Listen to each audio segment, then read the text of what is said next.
don't buy the Kanulocks. Also, don't buy the Thule locks or the Yakima locks. These locking straps don't work. When they're locked, there's play in the locking mechanism. I just cinched up my yak and I tested it because obviously you want to find out if it works your way, not the hard way. And I reached in with one hand under the yak. As you can hear, even when they're totally locked, there's play in the locking mechanism. And all it is a bite, you know, a shark bitey thing. So I pushed down with my hand and I just wiggled this back like that. And it pulled right off.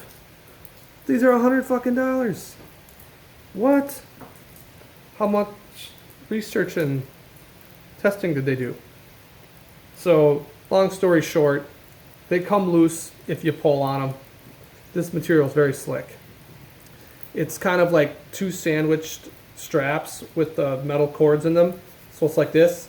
So you can also kind of conceptualize in your mind that you can kind of ruffle this material. It's not solid. It's not like a belt that you wear around yourself where it's one mono chunk of leather.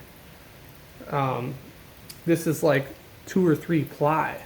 And these cords in here have their own, probably, you can feel it, ply going around them. So this is a scrunchy material that doesn't really have the capacity to be compressed and locked the way a piece of steel or other type of fiber or hard material would. So if you depress the play that you have in the locking mechanism and you pull like this, it just comes loose. So there's that issue that, you know, a thief just needs to get a little bit of gap and then you can slide your gear right off. But there's also the fact that if you're going to be locking these, chances are you're going to be away from your car for a while. You're going to be going long distances. That gap alone that was there would have gotten bigger and bigger and bigger with gusts of wind. And then ultimately, you know, you could lose your stuff depending what you're locking down. And, you know, that'll be that.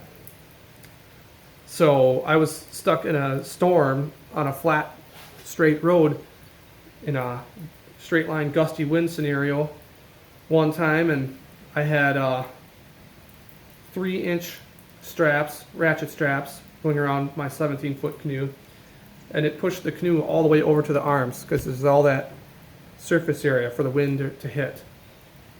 So it shoved them all the way over, but the ratchet straps were tight, you know, so it clenched on and it never released that canoe.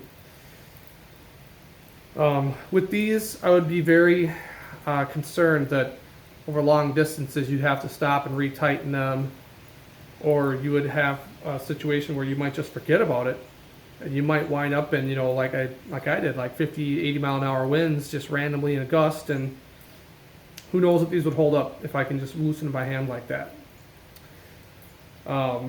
It's a great idea, but there's a lot better ways to construct this concept, a locking strap. This is a cheap solution to an excellent idea. I give this product a 4 out of 10. I'll give it a 5 out of 10.